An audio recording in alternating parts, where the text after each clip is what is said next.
अभीरा को पोद्दार हाउस आने पर मेहर विद्या की होगी बड़ी साजिश। अभीरा पर लगाया घटिया इल्जाम। दादी से अरमान ने खोला चौंकाने वाला खुलासा। जी हाँ दोस्तों, सीरियल ये रिश्ता क्या कहलाता है में आएगा जबरदस्त ट्रैक। आने वाले अपकमिंग एपिसोड बहुत ज़्यादा इंटरेस्टिंग और बहुत ज़्यादा धमाकेदार होने वाला है।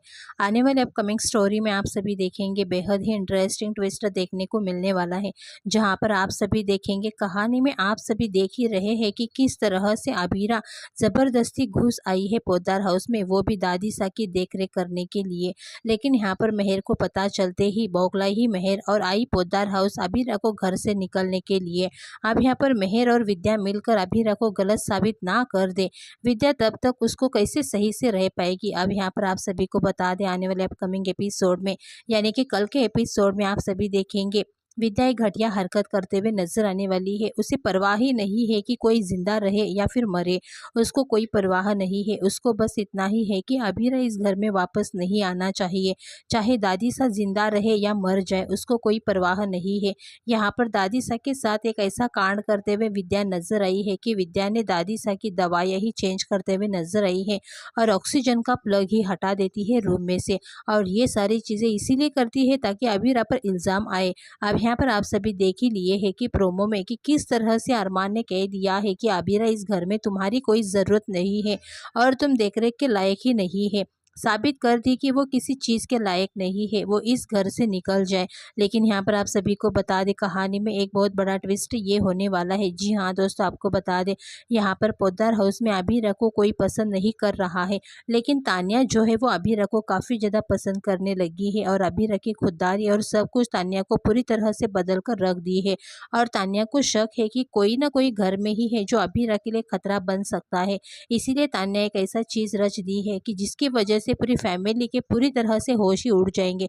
जी हाँ दोस्तों, आपको बता दें दरअसल यहाँ पर तान्या को समझ में आ गया था, जिस तरह से नाटक हो रहा था, ड्रामा हो रहा था कि घर वापस आने से उस तरह से कुछ ना कुछ ऐसा होगा।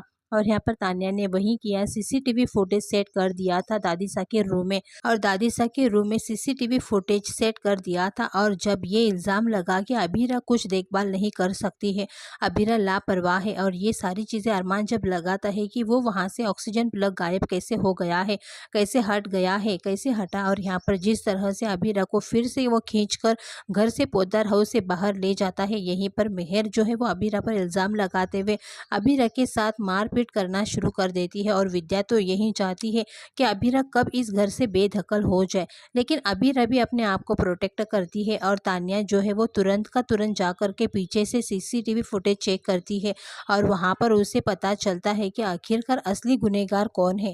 और यहाँ पर तान्या जो है वो सीसीटीवी फुटेज लेकर आकर के अरमान को दिखाती है और अरमान के पैरों तले ज़मीन खिसक जाती है कि विद्या इस हद तक कैसे गिर सकती है कि वो मेहर के साथ देकर अभीरा को घर से बाहर निकालने के लिए दादी सा की ज़िंदगी रहे या फिर ना रहे उसको कोई फ़र्क नहीं पड़ता है। अब यहाँ पर आप सभी देखेंगे ये सारी चीज़ें देखकर जो काजल है उसका गुस्सा फूट जाने वाला है, क्योंकि दादी सा जो है वो उसकी माँ है। और यहाँ पर काजल को बहुत ही ज़्यादा बुरा लगेगा कि उसकी माँ के साथ इस तरह से हरकत कर दी है विद्या। इसीलिए अब यहाँ पर आप सभी देखेंगे काजल जो है वो गुस्से में आकर के विद्या का सारा भांडा फोड़ते हुए नजर आने वाली है और बताते हुए नजर आने वाली है कि किस तरह से चालाकी से अभीरा अरमान के बीच में मिसअंडरस्टैंडिंग क्रिएट करके कस्टडी पेपर अभीरा को खुद से बनवा करके दिया था। ना तो अभीरा ने दिया था और ना ही अरमान ने दिया था। कस्टडी पेपर का खेल विद्या ने रचा था, ना कि अरमान ने रचा था, ना कि अभीरा ने रचा था। लेकिन यहाँ पर पूरे घर वालों को लगता है कि कस्टडी पेपर अभीरा ने ही भेजा था। अब यहाँ पर जिस तरह से ये सारी चीज़ें होती है, यहाँ पर सारा सच बताते हुए नजर आती है काजल कि अभीरा तो पूरी हालत में पोद्दार हाउस आई थी और अपनी बेटी के एग्ज़ाम से 2 घंटे पहले, और 2 घंटे पहले विद्या ने उसे घर से बाहर निकाल दिया था।